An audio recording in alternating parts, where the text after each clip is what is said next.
Good afternoon, class. Again, this is Shannon Jolly. Unfortunately, I'm unable to be there with you guys today, but I still wanted to give my presentation. And here it is. The discussion of this topic will be Title IX and a review of gender equity in sport and American education. The purpose of this study is to examine Title IX and its effects on men, women in athletics, education, and in employment. Just a little background of what Title IX is. It is a portion of the United States Education Amendments of 1972. It has continued to be a highly announced and questionable instructive policy that's ever been inducted.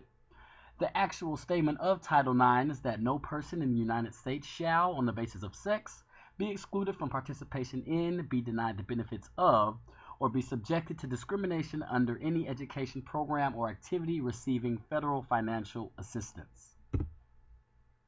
A little bit more background on Title IX and what it is. Basically, the lawmakers created a strong financial incentives for schools to implement Title IX policies. They figured that the best way to get these schools to comply to this is basically if they do not comply, they do not get the federal funding that they once had. If any educational institution receives any form of federal funding, like I said before, it must comply with Title IX. Not only does this include public schools and colleges, but nearly all private colleges, as they are also recipients of federal funds from students who receive financial aid. Just a little statistics of Title IX. Schools are providing about 1.3 million fewer chances for girls to play sports in high school as compared to boys. While then half of the students in NCAA schools are obviously women, they receive only about 44% of athletic participation opportunities.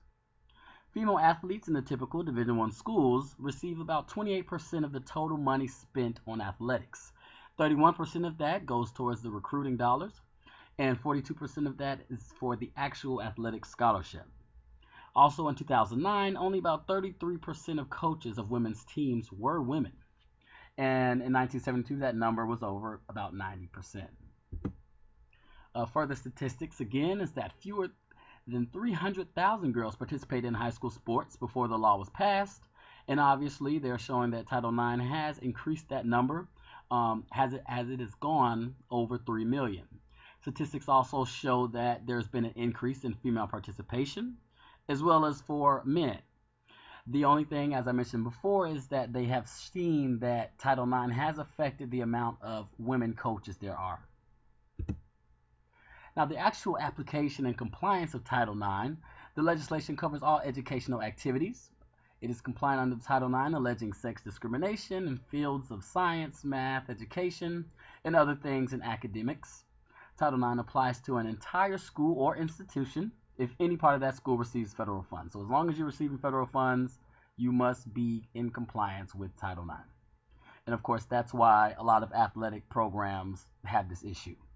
The actual policy requires that all universities, again, that are receiving federal funds perform self-evaluations for whether they offer equal opportunities based on sex. So basically at the end of every year, every athletic program, every private institution, public institution is required to write a written assurance to the Department of Education that shows that they have been compliant with Title IX. And as I mentioned before, if they are not, they risk the point of being shut down or not receiving federal funds. Now, of course, as you guys may know, the Title IX is guidelined by three-pronged tests. The first test is that providing athletic participation opportunities that are substantially proportioned to the student enrollment. This prong of the test is obviously satisfied when participation opportunities for men and women are substantially the same to their respective undergraduate enrollment. I know from personal experience, from talking to at least my coaches from the track team, which is one of the programs that kind of struggle with this, is that this is one that they try to use, but it's not as often used to prove that athletic programs are in compliance with Title IX. The second prong test is demonstrating a continual expansion of athletic opportunities for the underrepresented sex. This prong of the test is satisfied when an institution has a history of continuing practice of program expansion. Now, this one would be the most commonly used. For example, at least I know with the University of Georgia and the track team, this is one, when talking to my coaches, they mentioned this is the one that they use all the time. So as long as they can show, even if it showed that they have increased the women's team by 2%, they are technically in compliance because they're saying that they are increasing opportunity for women. And then the third prong test is accommodating the interests and ability of the underrepresented sex. This prong of the test is satisfied when an institution is meeting the interests and abilities of its female students, even where there is a disproportionately fewer females than males participating in sports. And then this picture here is Catherine Switzer. I don't know if you guys know of her, but she's the first marathon runner. And her whole incident happened around the time where women were trying to get rights and the whole Title IX phase. So it was kind of a big deal back then. Now, the main basis and the main argument of Title IX is its effects on men's sports. Now, as I mentioned, Title IX has received lots of negative publicity because it's framed as a piece of legislation that removes men's sports from schools and universities across the country. More than 400 men's athletic teams have been eliminated as a result of the universities needing to become compliant with Title IX. The sports worst hit have been low-revenue Olympic sports, such as wrestling, swimming, and track and field. And I know from personal experience, fortunate enough for me being on the track team, for those of us who had scholarships, we were kind of safe from this. But because we are, again, one of those low-revenue sports, I had a lot of teammates, for example, who were walk-ons who were basically cut because they had to be in compliance with Title IX. So that means that the women's team had to outweigh the men's team in order to be compliant. So it's kind of understandable why it's such a controversial subject, because men's programs are suffering because they can't afford to be, for example, like football can bring in such a high revenue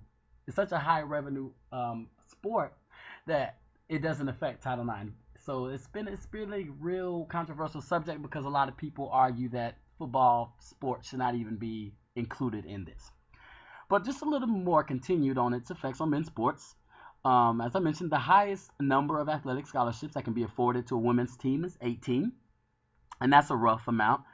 This is not comparable to a men's football team, as I mentioned, that has to offer more than 3 times that amount. So at the minimum, you're looking at about 65 athletic scholarships for just one men's program being football. Many argue that the law should be changed to limit football programs that overbearing influence within Title IX restrictions. Many also believe that either football programs should be taken out of the equation or have every third athlete count as an athlete on the football team. And just some more statistics: between 1990 and 2000, about 171 men's wrestling teams, 84 men's tennis teams, 56 gymnastics, and 27 track teams have been affected by this. Now, Title IX in education. Prior to Title IX, as you guys would know, numerous universities and colleges, they barred women, and the individual universities that did permit women in their university utilized a quota system. And on this campus, they used it with their living requirements and overextensive admissions criteria to limit the quantity of women that would be accepted. And of course, now progress has been made in limiting the influence of gender stereotypes in the classroom. Where once males receive the majority of attention and assignments, we're now looking at where females are more now receptive of equal treatment.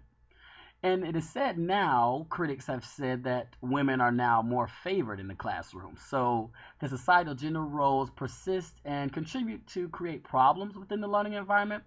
So it's like a positive and a negative at the same time. So many also argue that despite the increases for women in education, it is now argued that this increase has led to a lot of the decrease in the quality of instruction for male students. Now, Title IX in employment.